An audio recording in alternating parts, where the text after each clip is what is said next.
There is a zombie apocalypse happening in the federal prison system, and we've seen it. We ain't shitting. Where did it come from, GT? Well, What the hell is it? it's funny you say that, but I think it's gone now. This was a legal drug. Everyone, a lot of you may be familiar with it. It's called spice, and they were selling it back in what was that, 2012, 2010. You could buy it in liquor stores and stuff. And I'm telling you, I've done drugs my whole life, and I mean, I've overdosed. I mean, I've did a ton of drugs, and I've done them all. And this is probably the strongest drug, or if not close to it. Two hits like off a joint to this, and I couldn't even find my way back to my cell. So I said, oh, I can't be doing this. But Well, there was, before we get, yeah, I'm going to interrupt. Before we get into stories about, and we got some shit to tell you guys. You got to hear about how this affects people. But so exactly what's in it? What? Because it looked, I saw people bring it in. It just looked like, just like oregano or some damn thing. And yeah, that's what it looked like. I think it's just treated as, it's not the bath salts, because it wasn't around when I was out. When I was out, well, it might have been, but I didn't do it. I didn't know anything about it. And I don't know what the drug is, but man, it has some negative health effects besides getting people zombied out. Yeah. well, one of the first things I remember seeing is when guys would smoke it and they'd be out in the compound out there. You see these guys would get it and they'd literally walk around like Frankenstein with that real exaggerated, Yeah. and you look across the compound and there'd be guys who weren't, smoking or whatever, just sitting there looking over and go, check that shit out. And because that was kind of new to the compound. And there they'd be, and just like, it was so weird. And that was my first experience with it. I mean, you had some right there in your unit, and we had a couple too. Yeah. And, oh God, I had a few, like, in fact, when I was in the drug program there, that's what you do to get a year off. There was this guy, Vegas, and he was doing the drug program too. But he was notorious spice smoker. And he would smoke it right outside the unit, right where the doors are, Jack. And I mean, the cops, the ladies who teach the drug program, anybody could walk by, and he would sit there and take a few hits. And I mean, he wouldn't move. He was like a statue.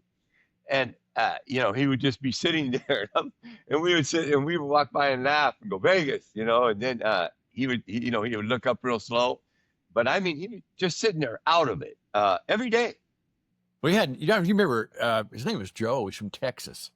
And I remember somebody telling me they had found Joe one night laying in the bathroom, half in the bathroom and half out. And they said he'd thrown up all over the place. And then he slept under his bunk halfway one night. Another time he was out in the yard, they found him and he was sicker than a dog. And so about 2 weeks after I hear this, I have lunch in the chow hall with him one day.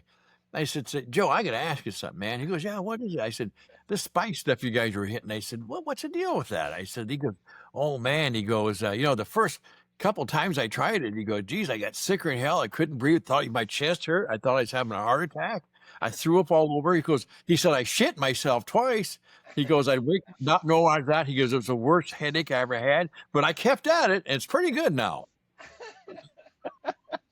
That's dedication. That's so prison. He's like, the guy I wrote the song about called Spice Boys, and I'll have to play it someday for everyone. But that's where I got that, because that was the craziest shit I ever heard in my life.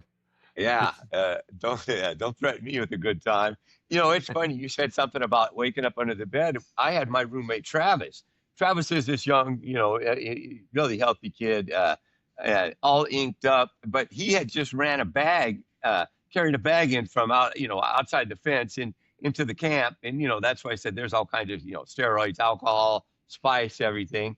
Well, I go to bed early, and we're in these cubicles. You have two single beds in our cubicles, not bunk beds. They're side by side kind of, or caddy corner. And so I wake up in the morning. I get up early. Like I wake up at 4 and I go to step out of my bed, and there's a body.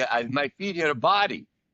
And I look down there, and it's my roommate, Travis. He's buck naked, halfway under my bed and halfway out. And I look over on our table, that little table next to the locker, and there's spice all over it.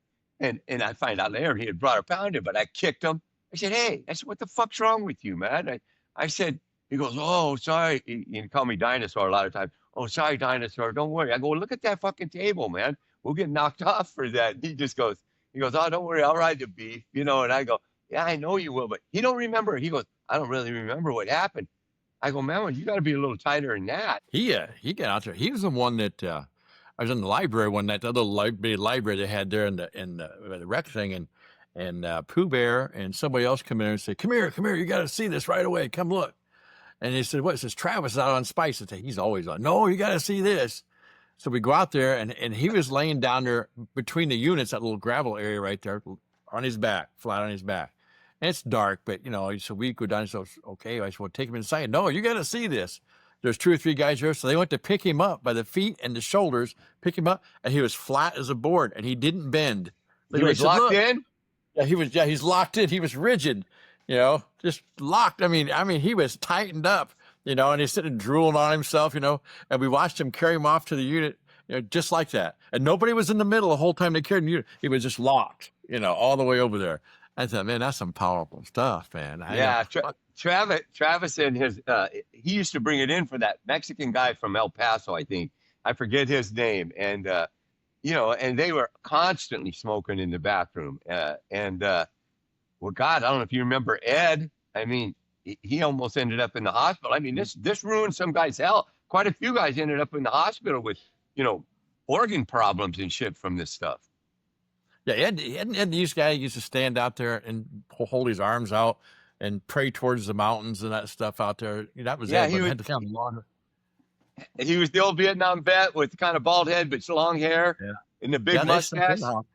He was in a hospital quite. Yeah, he used to stand out there, hold his arms like this, and go, yeah, and he'd be looking at the mountains like he's some native out there cheering. I don't know what the hell he's doing.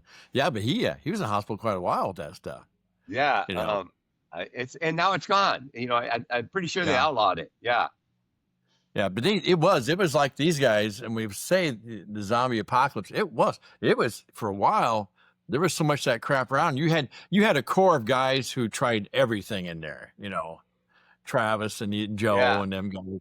But that kind of spread in some other guys. And I talked to the one guy I talked to. He said he was so paranoid after he took it and stuff. He said he sat in his room, he had a bottom bunk just facing the corner of the wall, just staring towards the corner, because something in his mind told him if the COs come down there, they wouldn't see him sitting there like that.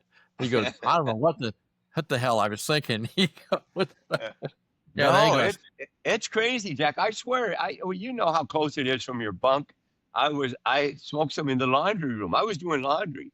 And I was like, oh my God, and I go, I got to go back to my bunk. And I had to stop someone on my row. And I go, hey, where's my bunk at? And then the next day they go, what are you doing, man? Did you smoke some spice? I go, how do you know? And they go, oh my God, you should have seen you. That's part of your federal prison camp scene. I mean, there's everything there. Good times. Anyway, you got anything else this week to hit on? You want to talk about? Where you at out there? I see the sign behind you. I see the beer. I'm over at prison. I mean, at the Brew Crew, drinking, having a prison break brew right now in Riverside. If you guys if you're in the area, stop by and have a beer. And thanks for watching. Subscribe. Don't forget to subscribe. Give us a comment. We're getting closer all the time to pretty good numbers. Appreciate it. We got some really good comments. Got some really weird ones too, but that's okay. That's what it's all about. You might think we're kind of weird sometimes, but we don't care.